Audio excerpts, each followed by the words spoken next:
No capítulo 7 de Zacarias, inicia com uma consulta do povo sobre a necessidade de manter os jejuns rituais. Deus responde questionando a sinceridade desses ritos, afirmando que o povo jejuava e comia para si mesmo e não para o Senhor. O profeta recorda que a verdadeira exigência divina é a justiça, a compaixão e a proteção aos pobres. O texto conclui lembrando que o exílio ocorreu porque os antepassados endureceram o coração como diamante, recusando-se a ouvir o Espírito de Deus, o que transformou a terra de delícias em um deserto. Vamos à leitura.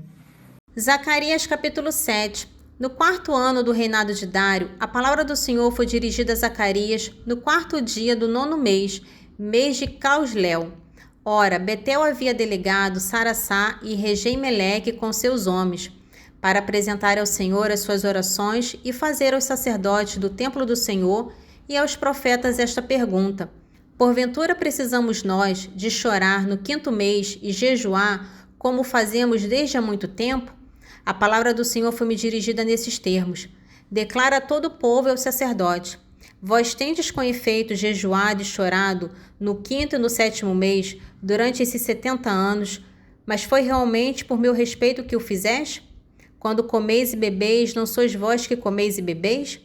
Não reconheceis nisso o ensinamento do Senhor, transmitido pela boca dos antigos profetas no tempo em que Jerusalém era habitada em paz? Ela e as cidades circunvizinhanças, e quando a região do sul e a da planície eram ainda habitadas? A palavra do Senhor foi dirigida a Zacarias nesses termos. O Senhor dizia: julgai segundo a verdadeira justiça. Cada um de vós tenha bom coração e seja compassivo para com seu irmão. Não oprimais a viúva nem o órfão, nem o estrangeiro nem o pobre, e não trameis em vossos corações maus desígnios uns contra os outros. Eles, porém, não quiseram escutar.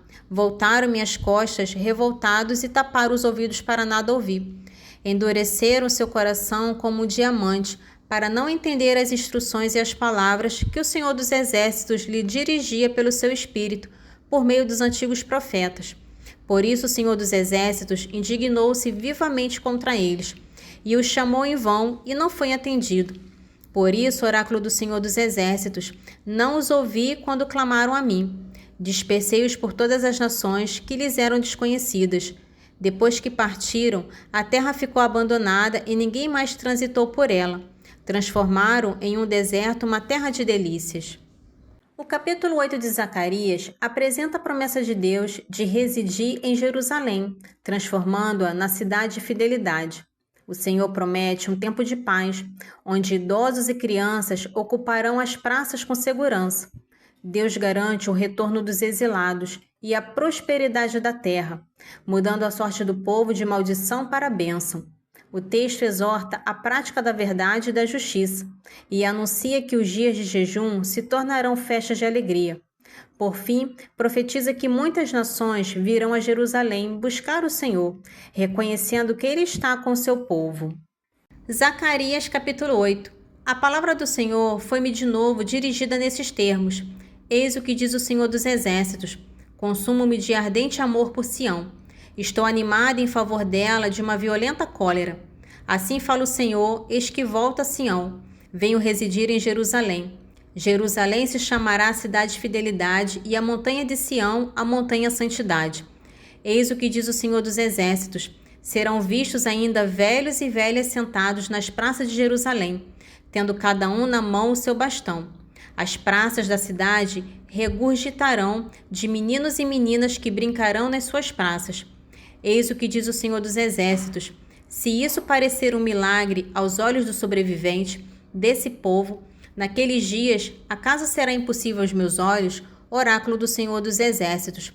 Eis o que diz o Senhor dos Exércitos: vou libertar o meu povo, tirá-lo das terras do levante e do poente, e conduzi-lo a Jerusalém, onde habitará. Será o meu povo e eu serei o seu Deus, na fidelidade e na justiça. Eis o que diz o Senhor dos Exércitos: confortem-se em vossas mãos, vós todos que agora ouvis os oráculos pronunciados pela boca dos profetas, e que datam da época em que foram lançados os fundamentos para a reconstrução do templo. Até o presente não havia salário para o trabalho dos homens nem dos animais. e não existia segurança alguma contra o inimigo para aquele que cuidava de seus afazeres. Eu tinha deixado todos os homens uns contra os outros, mas agora não quero tratar os sobreviventes deste modo, como nos dias de outrora, oráculo do Senhor dos Exércitos. Farei com que tudo prospere. A vinha dará sua uva e a terra os seus frutos. O céu derramará o seu orvalho e darei aos sobreviventes deste povo a posse de todos esses bens. Fostes um objeto de maldição entre as nações, ó casa de Judá e de Israel. Mas vou libertar-vos e sereis uma bênção. Eis o que diz o Senhor dos Exércitos. Eu decidira fazer-vos mal quando vossos pais excitaram a minha cólera, diz o Senhor dos Exércitos, e não voltei atrás. Assim resolvo agora fazer o bem a Jerusalém e à casa de Judá. Não temais. Eis o que deveis fazer.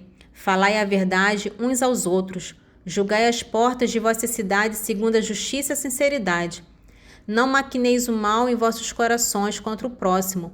Não jureis falso, porque aborreço tudo isso, oráculo do Senhor. A palavra do Senhor dos Exércitos foi-me dirigida nesses termos. Eis o que diz o Senhor dos Exércitos. O jejum do 4º mês, como também o do 5º e do 7º mês, e o jejum do 10º mês serão doravante para Judá, dias de regozijo e de alegria, dias de festa. Então ame a verdade e a paz. Eis o que diz o Senhor dos Exércitos. Virão ainda muitos povos e habitantes de grande cidade. Os habitantes de uma cidade convidarão os habitantes de outra, dizendo: Vamos e roguemos ao Senhor. Busquemos o Senhor dos Exércitos. Também eu irei. Virão muitos povos e poderosas nações buscar o Senhor dos Exércitos em Jerusalém e implorar a face do Senhor. Eis o que diz o Senhor dos Exércitos. Naquele dia, 10 homens de todas as línguas das nações tomarão o judeu pela orla de seu manto e dirão: Queremos ir convosco, porque soubemos que Deus está convosco. No capítulo 16 de Apocalipse, narra o derramamento das 7 taças da ira de Deus. Elas trazem úlceras aos seguidores da fera, transformam águas em sangue, fazem o sol queimar os homens e trazem trevas ao reino da fera. A 6ª taça seca o rio Eufrates e reúne as nações para o Amargedom, sob a influência de espíritos imundos. A 7ª taça culmina em um terremoto global e saraiva devastadora, destruindo a Babilônia e as estruturas do mundo, enquanto a humanidade, em sua maioria, continua a amaldiçoar a Deus.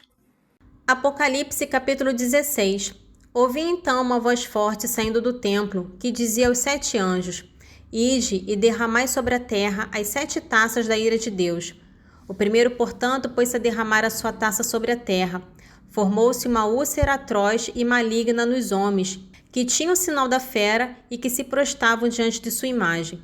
O segundo derramou a sua taça sobre o mar. Este tornou-se sangue como de um morto e pereceu todo o ser que estava no mar. O terceiro derramou a sua taça sobre os rios e as fontes das águas, que se transformaram em sangue.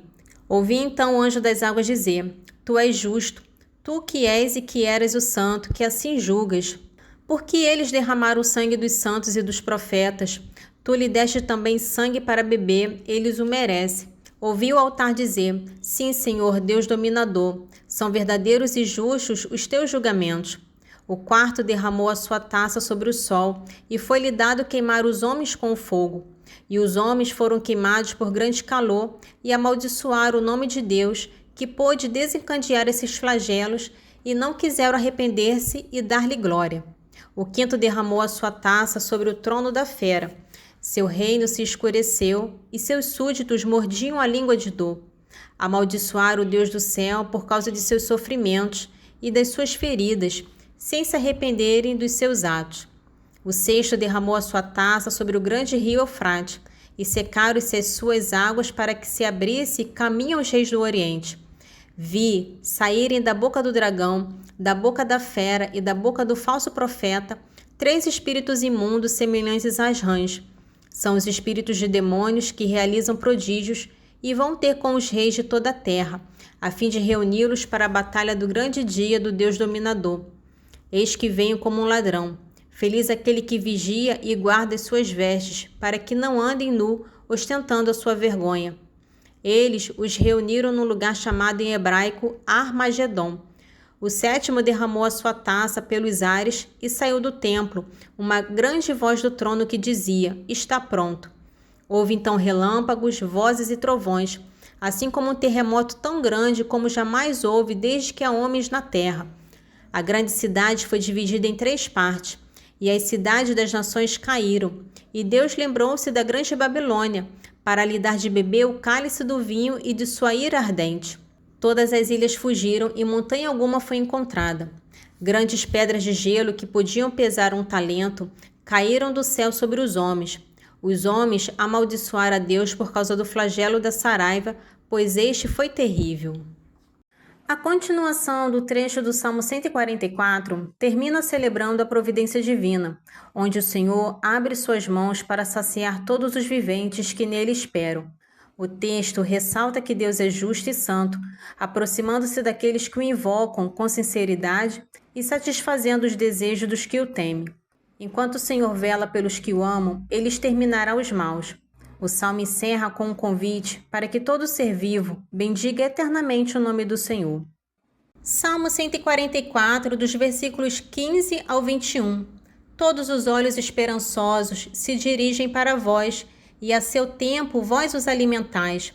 Basta abrirdes as mãos para saciardes com benevolência todos os viventes. O Senhor é justo em seus caminhos e santo em tudo o que faz. O Senhor se aproxima dos que o invocam, daqueles que o invocam com sinceridade. Ele satisfará o desejo dos que o temem, ouvirá seus clamores e os salvará. O Senhor vela por aqueles que o amam, mas exterminará todos os maus. Que minha boca proclame o louvor do Senhor, e que todo ser vivo bendiga eternamente o seu santo nome. O resumo do trecho do capítulo 49 de Eclesiástico inicia louvando a memória do rei Josias, comparando sua lembrança à doçura do mel e à suavidade de um perfume. Ele é reconhecido como o rei que levou o povo à penitência e eliminou a impiedade. O autor destaca que em toda a história apenas Davi, Ezequias e Josias foram plenamente fiéis, enquanto os demais reis abandonaram a lei do Altíssimo, resultando na entrega do reino a nações estrangeiras. Eclesiástico capítulo 49, dos versículos 1 ao 7. A memória de Josias é como uma composição de aromas preparada pelo perfumista. Em toda a boca sua lembrança é doce como mel, como uma melodia em um festim regado de vinho. Foi divinamente destinada a levar o povo à penitência e robusteceu a piedade numa época de pecado. Voltou o coração para o Senhor e fez desaparecer as abominações da impiedade.